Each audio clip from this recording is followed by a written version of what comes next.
Hi, this is Akiko from crystalandakiko.com, and today I'm going to show you how to make a quilted birthday card. It's really cute and quite simple.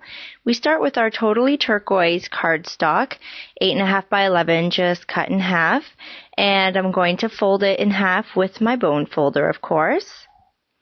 This is the base of your card.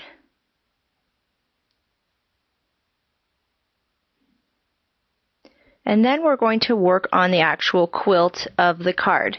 So I've previously cut a whole bunch of little squares, and I just used my Stampin' Up! Square punch, which I'll show you later on. I used mainly a polka dot theme for the squares, and I also have a few swirls as well. But I'm basically just going to line them out wherever I want to place them, starting from the middle and working my way out. That way I know it's center. And then once I have them arranged the way I like, I can start gluing them on. And I'm just going to use my glue stick. Again, I'm going to start gluing from the center and working my way out. That way I know that my squares are nice and centered for the top note die cut, which I'm going to show you a little later as well.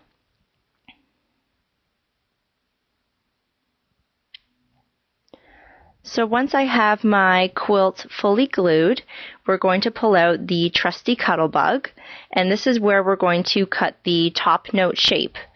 Now, because the die cut is fairly thick, all you need is the 2 B plates.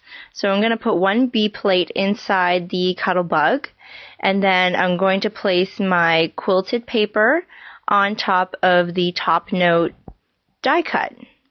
Now, I don't know if you can see the shape really well, but you'll definitely see it once we run it through the Cuttlebug. So I'm just going to line it up and then place the B plate on top and put it all together so it's like a little sandwich. Once it's in place, I'm going to run it through the machine, just turning the wheel and putting a bit of pressure on the top of the machine. And then once it's through the other side, you'll see the beautiful shape of the top note. It's one of my favorite die cuts. It's so versatile. You can do so much with it. So there's my quilted shape. And the great thing is you can keep the border of the shape for another project, or you can keep it for the same one. But we're just going to use the top note shape. And I'm just going to stick it onto the front of the card using pop dots because I want it to pop up a little bit. I'm going to put 1 in each corner. And then all you have to do is literally peel the backing off of the pop dots. It's so simple, and they're quite sticky. Now I just line it up with the front of the card, and I'm going to place it down, just applying a bit of pressure to the corners because that's where the pop dots are.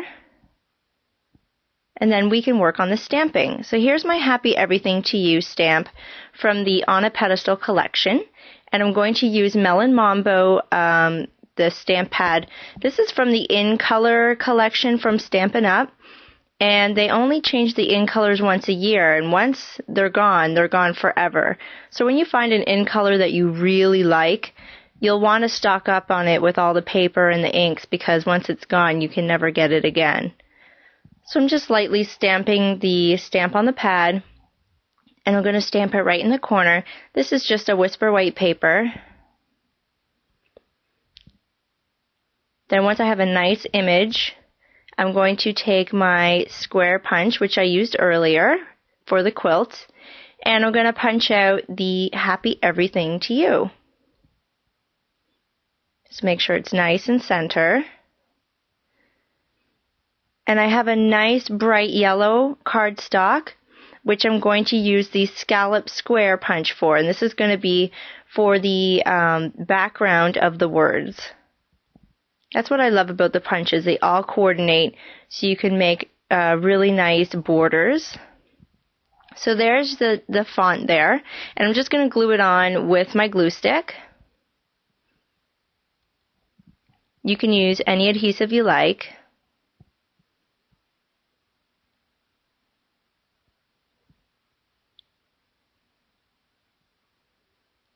You just want to make sure you glue it on in the center of the scallop square.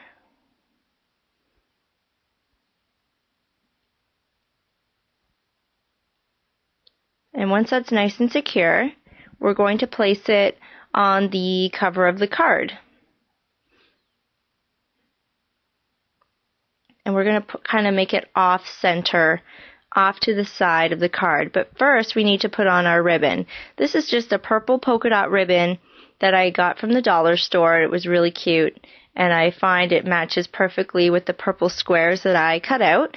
So I'm going to pull that color out of the card, and I'm just going to cut a little strip of ribbon from the spool so that I can create a nice loop shape. And the loop shape is going to go behind the Happy Everything to You.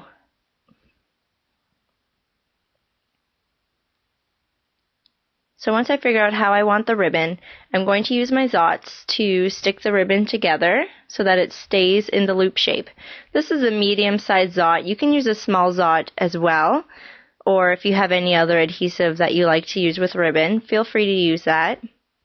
I'm a big fan of the Zots. So I just put it on the center of the strip, and I'm going to fold each end over so that it sticks to the Zot. But once I fold it over, I'm going to have to use one more to stick the two strips together. That way it's nice and secure.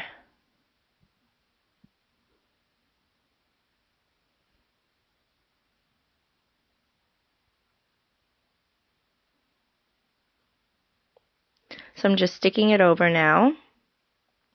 And then we're ready to place it in behind the Happy Everything to You. So I'm just going to figure out where I want it behind the text. Make sure it's center and that it's laying fairly flat.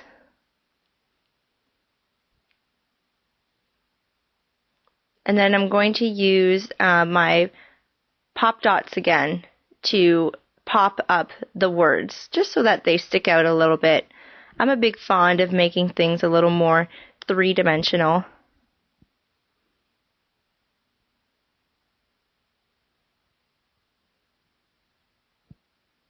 Now once I peel the backing off, it's really easy. Just place it on wherever you want it.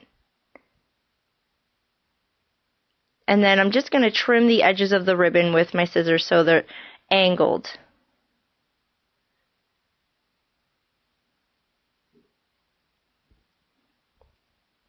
So there you have the quilted birthday card with the Happy Everything to You stamp. I hope you liked it. Be sure to tune in on Tuesday for Crystal's video.